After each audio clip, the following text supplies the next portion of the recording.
Untuk pasien stroke itu, terutama untuk stroke akut, penanganan yang tepat dan merupakan terapi emas atau golden treatment itu adalah trombolisis.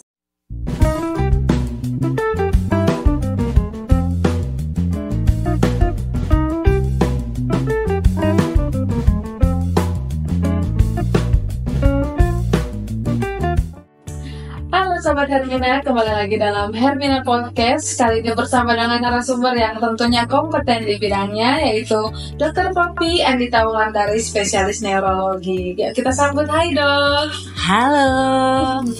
Gimana kabarnya nih dok? Baik, sehat. Sehat-sehat dok? Oke, sehat-sehat selalu. Iya. Naka juga sehat? Puji Tuhan sehat.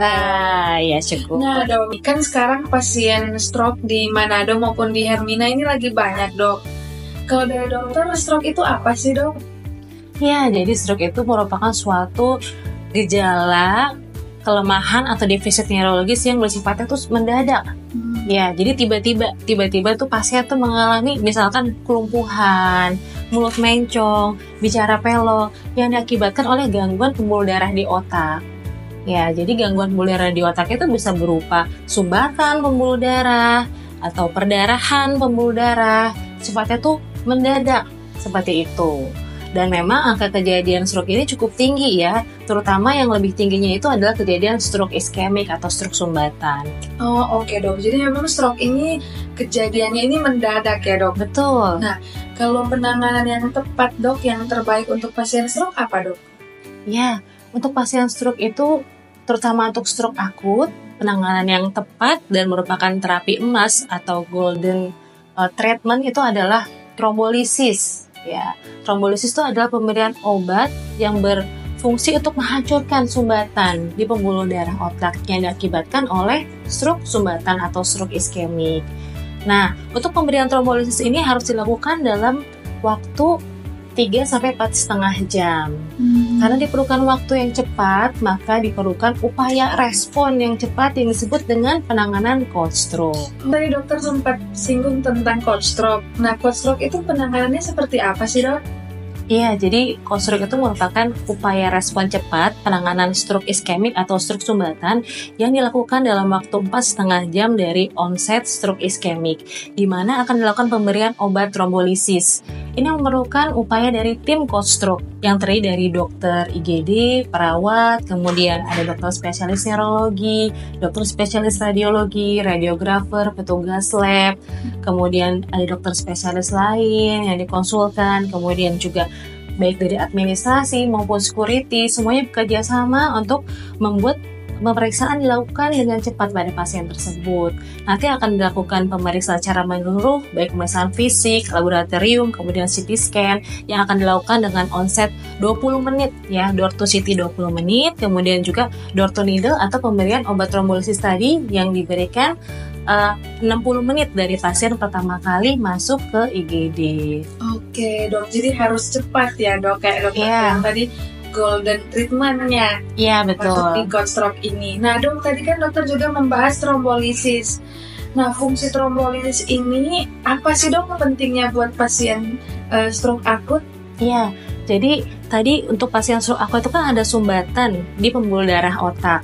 Trombolisis ini merupakan obat atau pelase yang berfungsi untuk menghancurkan atau melarutkan sumbatan tersebut, sehingga memulihkan aliran darah ke otak dengan lebih cepat. Seperti itu. Jadi untuk pasien-pasien stroke itu di struktur jaringan otaknya itu ada 2 ya. Tempatnya tuh satu tuh di core-nya itu adalah sudah mengalami kematian jaringan otak, dan sekitarnya itu ada daerah penumbra yang masih bisa diselamatkan. Seperti itu. Jadi kita mengejar sebanyak mungkin jaringan penumbra yang bisa diselamatkan dalam waktu 4,5 jam. Sehingga diharapkan untuk angka pemulihannya itu lebih cepat dan meminimalisir kecacatan pada pasien stroke. Iya, baik. Berarti penting sekali ya dok, kita di sini tahu tentang cold stroke. Iya, betul. Ya, supaya dokter-dokter juga dan tenaga kesehatan bisa membantu pasien-pasien supaya kerusakan itu diminimalisir ya dok. Iya. Baik, nah dok, di Rumah Sakit Hermina Manado sendiri sudah pernah dilakukan penanganan stroke belum dok? Penanganan kosok sudah pernah dilakukan di Rumah Sakit Hermina pada beberapa kasus, dan pada kasus tersebut sudah ditemukan outcome yang cukup baik ya. Bahkan pasiennya yang awalnya itu dia tidak bisa menggerakkan tangan kaki kanannya, terdapat kram pada tangan dan kaki kanan, terdapat bicara pelo, sewaktu pulang sudah bisa kembali Sudah seperti normal sedia ya, Dok? kala. Iya. Iya.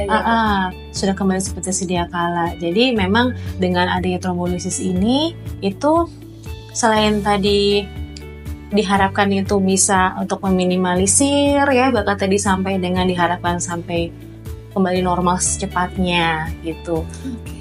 Dibandingkan dengan yang tanpa trombolisis itu, pada umumnya pasien itu masih memerlukan waktu untuk sembuh, bisa sampai dengan berbulan-bulan gitu ya. Jadi waktunya pasti untuk pulihnya lebih lama dibandingkan dengan pasien-pasien yang mendapatkan terapi trombolisis. Berarti penting sekali ya dok untuk kita membawa keluarga atau mungkin kenalan kita secepatnya ke rumah sakit biar bisa ditangani secepatnya dengan trombolisis.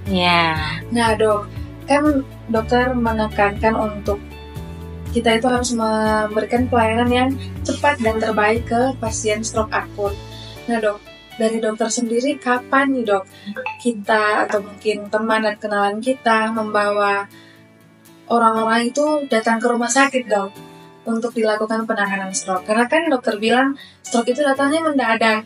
Nah kapan nih dok kita membawa orang tersebut untuk ke rumah sakit? Jadi jika memiliki kerabat, keluarga, atau ternyata diri sendiri kita yang mengalami kejadian stroke, tadi tiba-tiba mengalami kelemahan secara akut atau mendadak, maka pada saat itu juga harus segera mungkin dibawa ke rumah sakit. Kalau bisa dalam waktu kurang dari 2 jam sudah dibawa ke rumah sakit IGD yang memiliki fasilitas trombolisis. Salah satunya adalah di Rumah Sakit Hermina Manado. Tidak ada tata laksana awal yang dapat dilakukan di rumah. Penanganan awal hanya berupa pasien tidak boleh untuk diberikan makan, minum melalui mulut terlebih dahulu, seperti itu. Kemudian mungkin dibaringkan di tempat yang lebih rendah agar tidak mudah terjatuh. Namun setelah itu harus segera dibawa, ya, bisa menggunakan transportasi pribadi atau dengan menggunakan fasilitas layanan ambulans. Jadi tujuannya apa sih pasien itu harus dibawa dalam waktu kurang dari 2 jam tadi? Karena pemberian obat trombolisis ini harus diberikan dalam waktu kurang dari 4,5 jam. Dan pasti pasien itu butuh untuk melakukan pemeriksaan terlebih dahulu, CT scan ya. Dan dengan akumulasi tersebut pasien pas gitu dalam waktu periode 3 sampai 4,5 jam pasien sudah bisa mendapatkan trombolisis. Oh baik dok, jadi dari masa sebelum 4,5 jam, 4,5 jam itu ya dok? Ya betul. Nah dok, saya mau tanya, kalau misalnya ada pasien nih dok, yang datang ke rumah sakit setelah 4,5 jam itu dok, dampaknya gimana dok? Jika pasien datang setelah waktu 4,5 jam, pemberian trombolisis itu akan beresiko perdarahan, sehingga pada umumnya tidak diberikan trombolisis. Lalu kemudian kita akan melihat kasus per kasus. Jika itu merupakan suatu kejadian large vessel occlusion atau sumbatan pembuluh darah besar, maka nanti selanjutnya pasien justru harus dirujuk untuk dilakukan trombektomi. Wow dok, langsung jadi kompleks ya penanganannya kalau kita terlambat bawa ke rumah sakit dok. Nah jadi Sobat Hermina, penting sekali untuk kita membawa pasien, membawa teman atau kerabat kita datang ke rumah sakit secepatnya. Nah kalau dari dokter ada pesan nggak nih dok yang buat Sobat Hermina tentang penanganan dan pencegahan stroke ini dok? Ya, jadi bagi Sobat Hermina, jika memiliki keluarga atau kerabat yang memiliki kejadian stroke akut, maka harus segera untuk dibawa ke IGD karena upaya cepat dan tepat perlu dilakukan pada pasien untuk mendapatkan perbaikan outcome secepatnya. Baik, terima kasih banyak Dr. Poppy Endita Wulandari, spesialis neurologi, untuk informasi yang sangat edukatif dan akan berfungsi untuk kita sahabat Hermina. Nah, untuk teman-teman sahabat Hermina yang mungkin mau tahu, mau kontrol tentang post-stroke atau Ingin kontrol ke Dokter Poppy praktek di Rumah Sakit Hermina Manado setiap hari Senin sampai hari Minggu. Untuk jadwal lebih lanjut, boleh cek langsung di aplikasi Halo Hermina yang bisa di-download langsung melalui App Store maupun Play Store. Sekian untuk podcast kita hari ini. Bye!